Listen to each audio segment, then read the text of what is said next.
Hello and welcome to Sportstar. Today we'll be taking a look at the FA Cup final, which happened between Manchester City and Manchester United. City won the game 2-1, courtesy of two wonderful goals by Ilkay Gundogan, the skipper. The first goal came quite early in the game. Even none of us were settled down.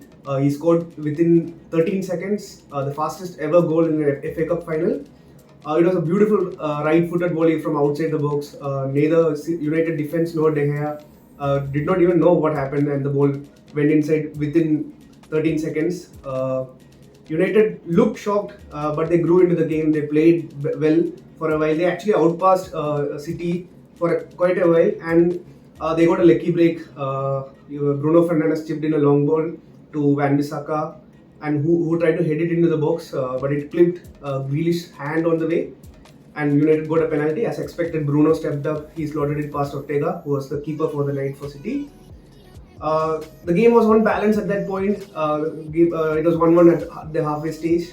And once again, Gundogan was the person who broke the deadlock. Free kick from the right flank by KDB, Kevin De Bruyne, was floated in.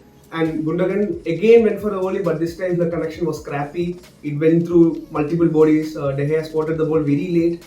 And he could not get his hand to it. He got his hand to it, but he could not prevent it from going inside the goalpost. And City took a 2-1 lead. So at that point of the game, you would have expected City to seal the game completely by scoring two or three more goals. But United fought back, particularly after the introduction of Alejandro Garnacho, the teenage wonder kid of United. So they passed the ball well, and Garnacho was very direct with his attacks through the left flank. He had, I think, two or three shots. He gave a couple of good crosses. There was one particular moment late in the game, in the 90th minute or so, where a long ball into the box was dealt very badly by the City defense. United had three attempts at goal, but finally it was pushed away. That was the closest they came to an equalizer. Nevertheless, United performed much better than most people would have expected. Many would have expected City to just steamroll over a far inferior United side. They have a better squad, better team. Tactically, they are much better than United.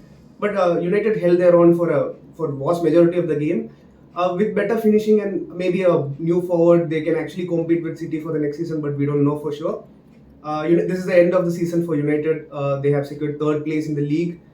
They also have the League Cup title in their bag. An FA Cup final also rounds up a pretty neat season for them. But again, as I mentioned, recruitment is key. There are holes to fill for Ten Hag in his side. For City, this is just one step closer to a very historic treble.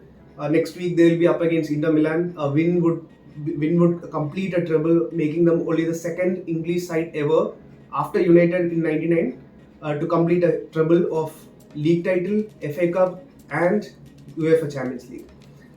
Inter will pose a very different challenge. They are a much more organized side than United, but considering the strengths of City, you can be almost, you can tilt towards like 75% sure of City winning the final. Today also proved that the City is not a team which is dependent on Haaland. Haaland has scored 52 goals in 52 appearances, also around that many appearances for City this season.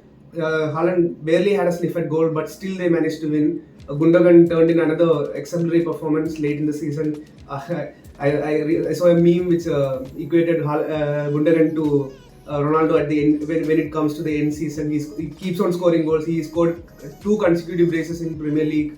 Even last season, they won the Premier League courtesy of a double from Gundogan in the last game of the season.